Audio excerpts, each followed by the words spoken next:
28กรกฎาคมมาศวันสมภพบรมนาถชาติสยามศุกร์2495บุญญานำพฤกษางาม74ขออภัยพรรษางาม74เสริมศรีชัยเนื่องในสิริการวันประสูติพระเปี่ยมวุฒินรุดมดุจร่มสไลขอให้บารมีธรรมนำเกริกไกรจำเริญวัยอย่างน้อย100 ปีเทินขอถวายความนอบน้อมแด่พระรัตนตรัยมีพระพุทธเจ้าเป็นต้นขอถวายความเคารพพระมหาเถระพระเถรานุเถระเจ้าคณะพระสังฆาธิการทั่วโลกมีพระเดชพระคุณพระธรรมเสนาบดีเจ้าคณะภาค7วัดพระธาตุดอยสุเทพเป็นต้นและขออำนวยพรแด่ท่านผู้ฟังท่านผู้ชมสาธุชนพุทธบริษัททั้งหลายวันนี้รายการธรรมทัศน์ของวัดพระธาตุดอยสุเทพออกอากาศทางสถานีวิทยุวปท2จังหวัดเชียงใหม่มีร้อยเอกจำนงปัญญาวัฒโนเป็นหัวหน้าสถานีและอาตมาภาพพระครูปริยัติยานุศาสตร์เป็นผู้บรรยายเป็นประจำทุกวัน7:30 นาทีถึง8 นาฬิกาและวันนี้หมายถึงวันที่รายการออกอากาศคือวันที่29เป็นวันพระใหญ่อาสาฬหบูชา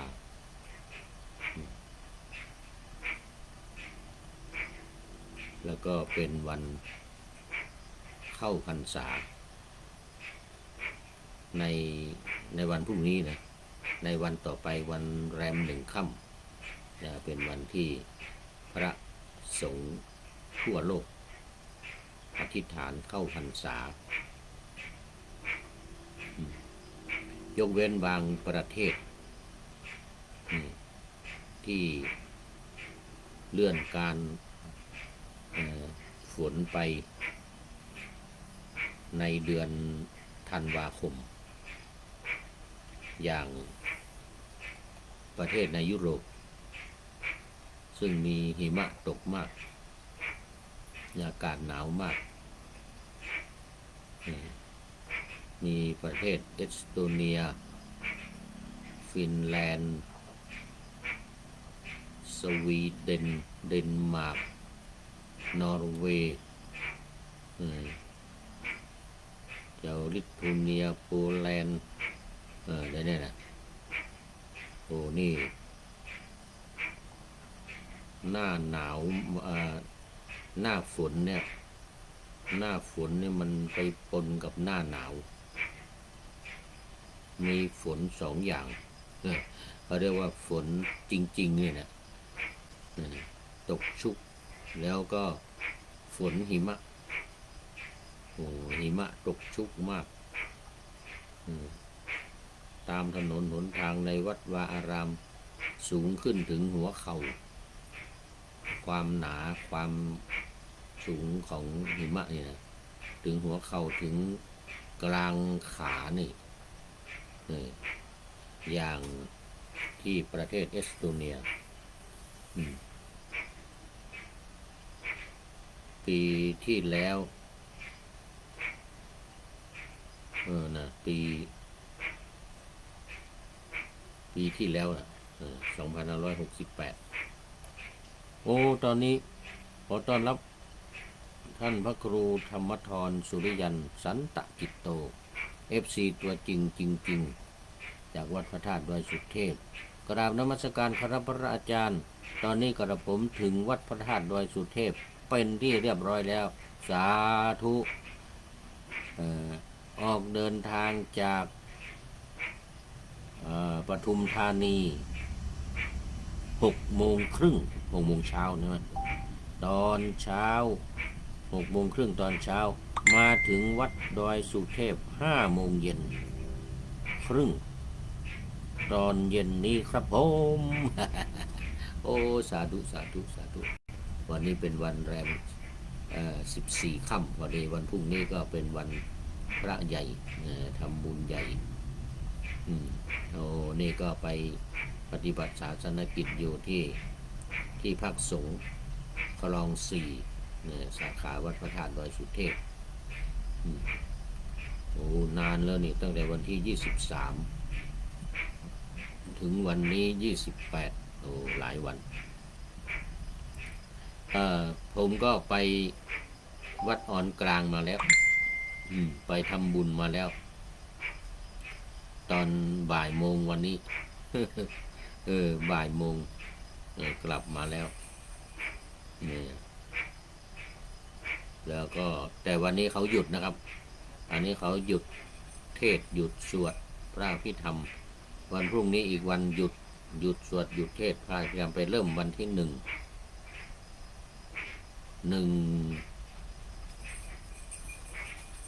เดือนใหม่นะเนี่ยเดือนกรกฎาสิงหาสิงหาคมเป็นต้นไปก็มีเทศมีสวดตอนกลางคืนตั้งแต่วันที่1ไปแต่เมื่อวานนี้เทศสวดไป1 วันละเทศสวดไป1 วันโอ้ตอนนี้คุณโยมทิพวรรณสินธุวงศ์น้อมในธรรมสาธุท่านพระอาจารย์รับโปรตีนแล้วนะท่านสาธุสาธุสาธุโอ้ตอนนี้ตอนเช้านี้ไม่ทันไปออนกลางไปทำบุญงานศพก็เลยขอท่านตุลุงปานตุลุงปานรับแทนโอ้โมทนาขอบคุณมากโมทนาโอ้นี่ก็เป็นเขาเรียกอาทิกัลยาณธรรมิกาเป็นผู้มีธรรมอันงามในเบื้องต้นได้แก่ศีลเหมือนกันกับท่านพระครูธรรมธรสุริยันสันตจิตโตเป็นอาทิกัลยาณธรรมโมเป็นผู้มีธรรมอันงามในเบื้องต้นเหมือนกันในช่วงนี้ใครเข้ามายังไม่ถึงครึ่งรายการก็ยังเป็นอาทิกัลยาณธรรมโมทนาเป็นอย่างยิ่งโมทนาผมก็ไปทำบุญมาแล้วที่วัดอ่อนกลางไปเจออาจารย์ประดิษฐ์เจออาจารย์ประดิษฐ์แล้วเมื่อกี้นี้ก็อาจารย์เทวันอาจารย์ดร.เทวันดร.ประดิษฐ์อาจารย์ไพบูลย์นูมหันต์ไปรวมตัวกันที่วัดอ่อนกลางแล้วว่างั้นนะวันนี้นะตอนนี้นะเดี๋ยวก็จะเริ่มพิธีวันนี้หยุดแต่ก็ไปรวมตัวกันทำบุญสุนทานพูดคุยอะไรกันหยุดเทศหยุดสวดวันนี้2 วันวันนี้กับวันพรุ่งนี้โมทนากับคุณโยมทิพวรรณสินธุวงศ์เป็นอย่างยิ่งที่นำเอาโปรตีนรสสตรอเบอรี่มาถวายโมทนาขอบคุณเป็นอย่างยิ่งเมื่อวันก่อนคุณโยมเปรมใจบัวใสจากสันปัดตองก็โปรตีนมาถวายเหมือนกันแต่ว่า แต่ว่าไม่ใช่รสสตรอเบอรี่นะเป็นรสอะไรอะลืมไปแล้วนะ หมดไปแล้ว โมทนาโมทนาเป็นอย่างยิ่ง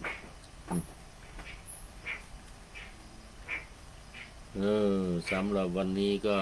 จั่วหัวมาเป็นวันเฉลิมพระชนมพรรษาของพระบาทสมเด็จพระเจ้าอยู่หัวพระปรเมนทรรามาธิบดีศรีสินธรมหาวชิราลงกรณ์มหิดศรภูมิพลราชวรวรางกูลราชวรางกูลขออภัยมหิดศรภูมิพลราชวรางกูลวันนี้เป็นวันพระราชสมภพของพระบาทสมเด็จพระเจ้าอยู่หัวพระวชิรเกล้าเจ้าอยู่หัวของเรามีพระชนมพรรษาครบ74พรรษาในวันนี้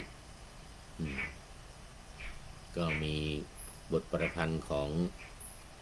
ผู้ใช้นามปากกาว่าความดีคนดีทำง่ายนี่เป็นพุทธภาษิตนั่นนี่นะแปลจากภาษาบาลีความดีคนดีทำง่ายเป็นผู้ร้อยกรองบทประพันธ์บอกว่า28 กรกฎาคมมาศวันสมภพบรมนาถชาติสยามศุกร์2495บุญญานำพรรษางาม74เสริมศรีชัยเนื่องในสิริการวันประสูติพระเปี่ยมวุฒินรุตดมดุจร่มสไลขอให้บารมีธรรมนำเกริกไกรจำเริญวัยอย่างน้อย100 ปีเทินนี่ก็โมทนาขอบคุณทำดีคนดีความดีทำดีความดีคนดีทำง่าย ความดีคนดีทำง่ายในทางตรงกันข้ามความชั่วก็คนชั่วทำง่ายแต่คนดีทำยากความดีนี่คนชั่วทำยากแต่คนดีนี่ทำง่ายนี่เป็นพุทธภาษิตที่พุทธองค์ตรัสไว้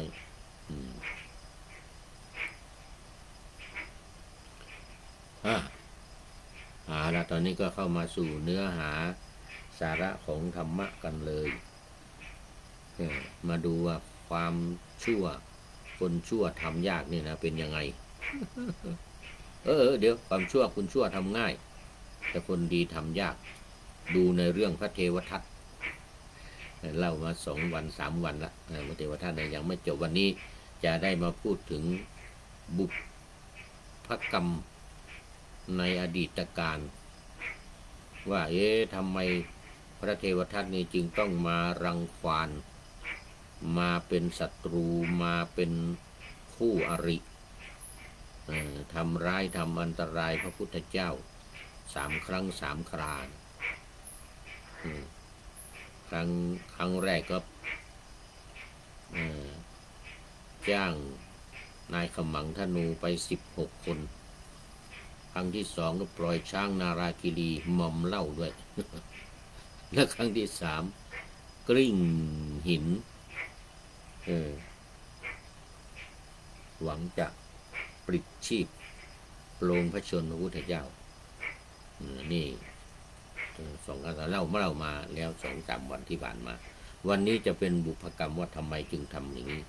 ทำไมจึงทำลายสงฆ์ให้แตกกันอยากจะทำลายสงฆ์ทำไมจึงไปยุยงพระเจ้าพิมพิสารเดี๋ยวพระเจ้าอาชาติศัตรู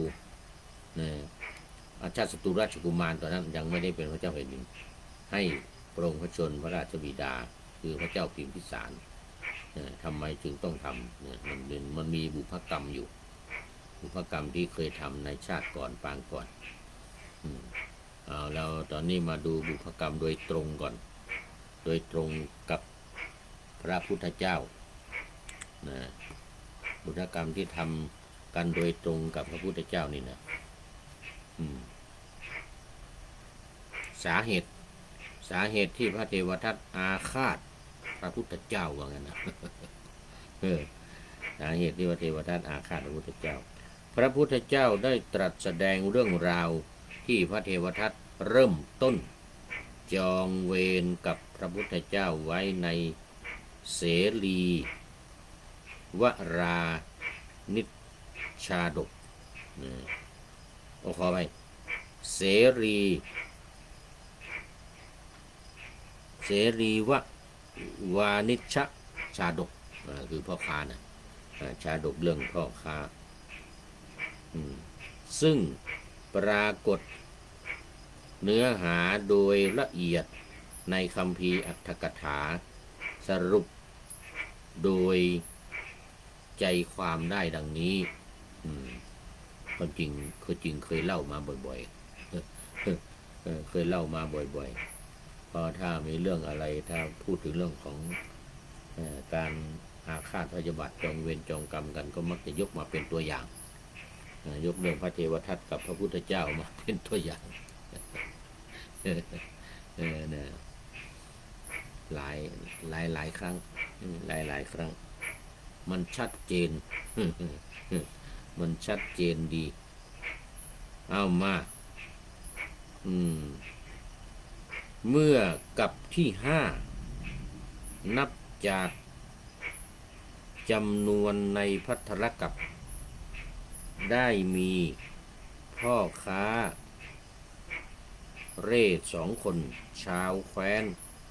เสรีวรัต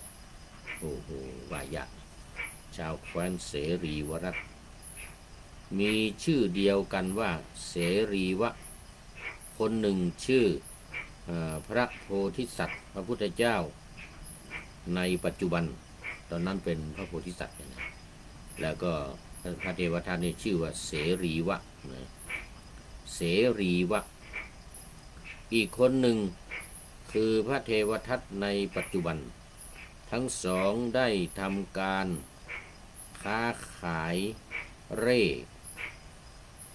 รับซื้อและขายของไปตามหัวเมืองต่างๆนี่เคยเล่าบ่อยๆแต่ว่าไม่ได้เล่าเต็มไม่เล่าเต็มเนาะบางทีเล่าย่อๆเอาเฉพาะตอนที่ไปโกงโดยเฉพาะตอนที่ไปสะใจตอนที่ไปโกงคนแก่คนเฒ่าคนแก่ที่ตาก็ไม่ดีแต่มีถาดทองคำมีถาดทองคำแล้วพ่อค้าขายไปด้วยกันนั่นแหละแต่ว่าพระเทวทัตเนี่ยเสรีวะเนี่ยไปก่อนลงเรือไปก่อนลงเรือไปนั่งเรือคนละลำนะลงเรือไปก่อนเข้าไปที่บ้านของยายก็ตาไม่เห็นแต่ว่ามีถาดรู้อยู่ว่ามีถาดทองคำที่มรดกตกทอดมาแต่ว่ามันเก่าแล้วยายก็มองไม่ค่อยเห็นด้วยตาไม่ค่อยดีก็เอาเสนอให้กับพ่อค้าเสรีวะหรือพระเทวทัตปัจจุบันเนี่ยนะเสรีวะด้วยความโลภอยากจะได้ของเขาฟรีอยากจะได้ของเขาถูกก็เลยโกงบอกยายโอ้ถาดนี้มันไม่มีค่าอะไรอยู่งั้นนะไม่มีค่าอะไรหรอกแล้วก็นี่เอาไม้อะไรขีดนี่นะนี่มันไม่มีค่าอะไรเหมือนกันนะคนจริงเป็นทองคำรู้แล้วตัวเองรู้แล้วว่าเป็นทองคำแต่ว่าก็บอกยายว่ามันไม่มีค่าอะไรเพราะยายตาไม่เห็นเนี่ยยายมองไม่เห็นก็คิดว่าเป็นเหล็กธรรมดาเนี่ยมันเหล็กธรรมดานี่แล้วว่างั้นนะเอาโยนลงไปข้างล่างนะเอาโยนลงทิ้งไว้เอาเดี๋ยว ผมไปขายของข้างหน้าก่อนถ้าของเหลือ จะเอามาแลกอืมถ้ามีของเหลือจะเอามาแลกถ้าไม่มีก็เลี้ยวไปนะยายนะว่างั้นนะทำท่าเหมือนกับว่าไม่สนใจไม่เอาเพราะมันไม่ดีว่ามันไม่ดีไม่มีราคาคราวนี้พอจากไปพระโพธิสัตว์มาแล้วทีเนี้ยพระพุทธเจ้าเรานี่แหละเป็นเพื่อนกันเป็นเพื่อนกับเสรีวะนี่นะเป็นเพื่อนกับเสรีวะมาถึงก็มาเห็นอ๋อยายมีอะไรวะงั้นนะโอ้ยายมีถาดขี้เปอร์เนี่ยหนึ่งขี้เปอร์เนี่ยหมายถึงว่าถาดไม่ดีนะทำไมถาดขี้เปอร์ยายก็เมื่อกี้เนี่ยพ่อค้าไปคนหนึ่งแล้วบอกว่ามันไม่มีค่าอะไรนะโยนทิ้งไว้นี่แบบนั้นนะเนี่ยของยายแบบนั้นนะพ่อค้าพระพุทธเจ้าเนี่ยนะพระโพธิสัตว์นี่ก็หยิบขึ้นมาดูโอ้นี่ยายอันนี้มันทองคำเหมือนกันนะโอ้โหมันมีค่ามากยายก็เล่าให้พระโพธิสัตว์ฟังว่าก็เมื่อกี้ช่างจะเดี๋ยวไม่ใช่ช่างพ่อค้าคนนั้นบอกว่ามันไม่มีราคาเนี่ยเขาโยนทิ้งไปลงมาเสียงดังคลั่งเค้งๆเนี่ยว่ามันไม่มีค่าอะไรเหมือนกันนะเดี๋ยวถ้าเขามีของเหลือขายของเหลือก็จะเอามาแลกว่างั้นนะพระโพธิสัตว์ก็เลยบอกว่าโอ้เนี่ยมันราคามากราคาแพงโอ้ตอนนี้ขอต้อนรับคุณโยมจันสมน้อมกราบสาธุในธรรมค่าพระอาจารย์นี่ตอนนี้เป็นมัชเชแล้วโอ้เดี๋ยวจะหมดเวลาแล้วเป็นปริโยสานกัลยาณธรรมิกาโอ้โหปริโยสานญาณธรรมิกาแล้วมีธรรมมันงามในที่สุดมีธรรมมันงามในที่สุดนะนี่กำลังเล่าเรื่องอดีตการของพระเทวทัตกับพระพุทธเจ้าเนี่ยเมื่อ5 กับนะที่ผ่านมานะนับถอยหลังไปกับที่5ว่าไงนะ1 กับนี่ก็120 ปีนะ120 ปีกับที่5ก็ไม่นานเท่าไหร่นับจำนวนกับได้มีพ่อค้า2 คนที่ว่านี่นะจนวันหนึ่งทั้งสองได้ไปค้าขายเครื่องประดับในเมืองอริ t ฐปุระนะจำชื่อไว้อริ t ฐปุระโดยตกลงแบ่งให้นะเข้าไปขายคนละทางเพื่อว่าการค้าจะได้ไม่แข่งขันตัดนะราคากัน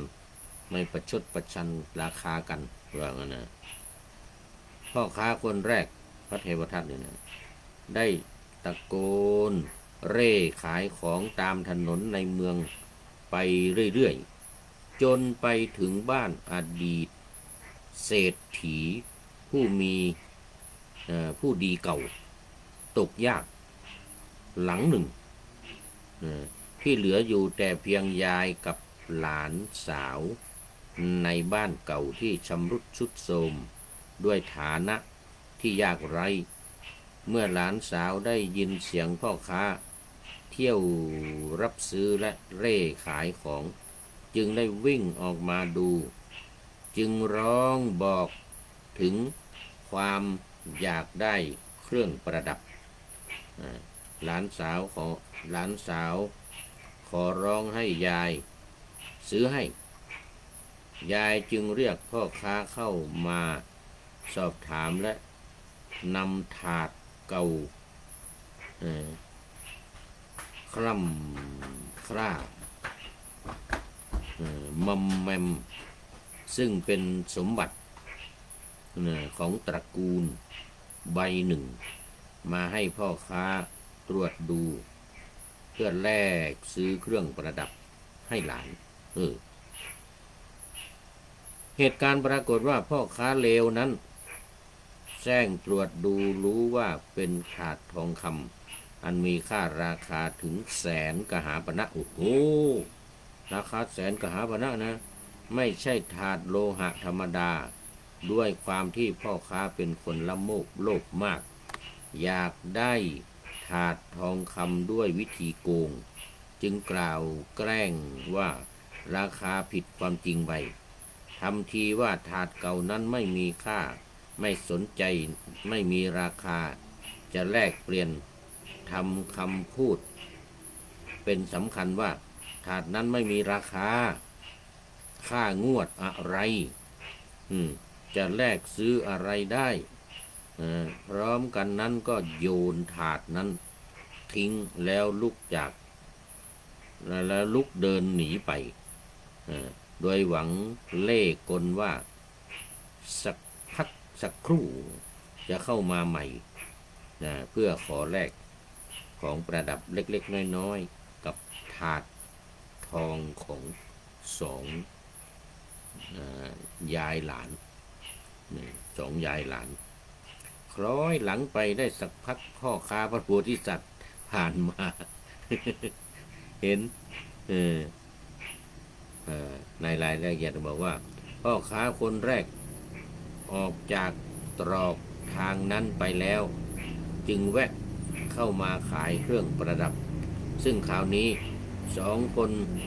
หลานกับยายก็กระทำอาการอย่างที่ร้องบอกแก่พ่อค้าคนแรกร้องบอกให้ตรวจดูถาดเก่าๆคล้ำมอมแมมใบเดิมนั้นเผื่อว่าพ่อค้ารายนี้จะรับแลกเปลี่ยนไว้ด้วยเครื่องประดับอะไรสักอย่างหนึ่งพวกนี้นะหลานสาวอยากจะได้เครื่องประดับเมื่อพ่อค้าตรวจถาดเก่าดูก็รู้ว่าเป็นถาดทองคำมีราคาตั้งแสนกหาปณะพ่อค้าโพธิสัตว์อดีตชาติของพระพุทธเจ้าโคดมของเหล่านี้จึงบอกยายเจ้าของถาดว่าถาดนี้เป็นถาดทองคำมีราคามหาศาลของที่ฉันนำมาเร่ขายทั้งหมดนี่ก็สู้ราคาของถาดของยายไม่ได้นะไม่ได้นะยายนะว่างั้นนะยายเจ้าของถาดก็เห็นความซื่อสัตย์ของพ่อค้าจึงบอกว่าถาดนี้เมื่อกี้พ่อค้าอีกคนโยนลงพื้นดูถูกว่าของไม่มีราคาแต่คราวนี้พ่อมาบอกว่ามีราคาตั้งแสนพ่อนี่ช่างเป็นคนดีมีบุญเหลือเกินมีความซื่อสัตย์มีสัจจะพูดจริงทำจริงเหมือนกันนะเอาอย่างนี้ฉันให้ถาดนี้แก่ท่านเอาไปเถิดส่วนท่านจะให้ของอะไรแก่กันหลานก็ได้ตามใจเถิดเหมือนกันนะโอ้โหพ่อค้าพระโพธิสัตว์ก็ได้ฟังดังนั้นแล้วจึงบอกว่าเอาอย่างนี้ยายฉันยกของที่ฉันเอามาขายและเงินที่คิดที่ติดตัวมาเนี่ยนะให้ยายหมดเลยก็แล้วกันเหมือนกันนะฉันขอแค่ตาช่างเอาไว้ทำมาหากินและเงินสัก8 กหาปณะพอค่าเดินทางเนี่ยค่าเดินทางกลับว่างั้นนะฉันขอถาดเนี่ยแสนกหาปณะให้หมดเลยของที่มีเนี่ยนะแล้วเงินที่ขายของได้เอาให้อีกนี่โอ้เนี่ยเมื่อพ่อค้านั้นได้ถาดทองไปแล้วจึงเดินทางไปที่ท่าเรือแล้วรีบลงเรือนะบอกรีบไปเดี๋ยวไอ้คนนั้นจะตามมา คนนั้นจะตามมาโอ้นี่ยายจะโยมจันสม เดี๋ยวคนนั้นจะตามมาเหมือนนะรีบไปพายเรือออกจากฝั่งไปถึงกลางทะเลนู่นแล้วต้องรีบไปไม่งั้นเดี๋ยวไอ้นี่จะมาทวงปรากฏว่าพ่อค้าที่เป็นพระเทวทัตปัจจุบันเนี่ยนะพอกลับมาที่บ้าน ยายบอกว่าพ่อค้าคนนั้นนะเอาไปแล้วโอ้โหโกรธมากเลยอ่ะวิ่งออกไปเลย วิ่งตามไปจะไปเอาของนี้ของฉันว่างั้นนะของฉันดูไว้แล้วจะกลับมาเอาจะเอามาแลกเอาว่างั้นนะเออไปพอไปถึงฝั่งก็พ่อค้านั้นอยู่กลางทะเลนู่นแล้ว อยู่กลางทะเลเดินไม่ทันแล้วก็เลยเอามือเนี่ยโกยทรายขึ้นมานะที่ฝั่งน้ำนะที่เกาะนะโกยทรายขึ้นมานะขอจองเวรอาฆาตพยาบาทกับไอ้เพื่อนคนเนี้ยนะเท่าเม็ดหินเม็ดทรายนี่วะนะโกยขึ้นมาอย่างเงี้ยเต็มมือนะ โอ้เนี่ยเวรกรรมมันจึงไม่หยุดมันจึงไม่หยุดไม่หย่อนจึงทำต่อกันเป็นขนาดหนักแล้วก็ถ้าไม่ถูกแผ่นดินสูบแล้วถ้าไม่ยอมรับผิดขอโทษเนี่ยขอถวายบูชาพุทธเจ้าเอาคางที่ถวายนี่นะโอ้ก็จะไม่อันนี้แหละจะไปเรื่อยๆเวรกรรมจะตามกันไปเรื่อยๆพระพุทธเจ้าก็ไม่รู้จะทำยังไงเหมือนกันสำหรับตอนนี้หมดเวลา หมดเวลาเอาไว้แค่นี้ก่อนมันยังมีเรื่องราวอีกเยอะอีกยาวนี่เรื่องของพ่อค้าสองคนนี่นะเอาไว้ก่อนเดี๋ยววันพรุ่งนี้มาเล่าต่อ อันนี้ก็แม่จันสมเป็นท่านสุดท้ายวันนี้โมทนาเป็นอย่างยิ่งเป็นปริโยสานะกัลยาณธรรมิกามีธรรมันงามในที่สุดคือปัญญาเอาละมาดูข้อคิดท้ายรายการวันนี้จากผู้ใช้นามปากกาว่าความดีคนดีทำง่ายร้อยกรองไว้ว่า28 กรกฎาคมมากวันสมภพบรมนาถชาติสยามศก2495บุญญานำพรรษางาม74เสริมศรีชัยเนื่องในสิริการวันประสูติพระเปี่ยมวุฒินรุตดมดุจร่มสไลขอให้บารมีธรรมนำเกริกไกรจำเริญวัยอย่างน้อย100 ปีเทินทีคายุโกโหตุมหาราชาก็ขออนุโมทนากับผู้ใช้นามปากกาว่าความดีคนดีทำง่ายไว้หน้าที่นี้เป็นอย่างยิ่งขอนำรายการธรรมะทัดไปก่อนแล้วจะย้อนมาใหม่ในวันหลังเพื่อให้ท่านทั้งหลายได้รับฟังพระธรรมเทศนาเหมือนดังเดิมเป็นธรรมะจากพระไตรปิฎก3ธรรมบทอันงดงามบรรยายเสริมอธิบายใจความเหมาะมาต่อเติมยกนิทานดั้งเดิมเสริมบทธรรมขอทุกท่านสุขกายสบายใจปรารถนาสิ่งใดอันเลิศล้ำจงเพิ่มพูนตามบุญงามและตามกรรมที่ได้บำเพ็ญไว้ทุกประการขอเจริญพร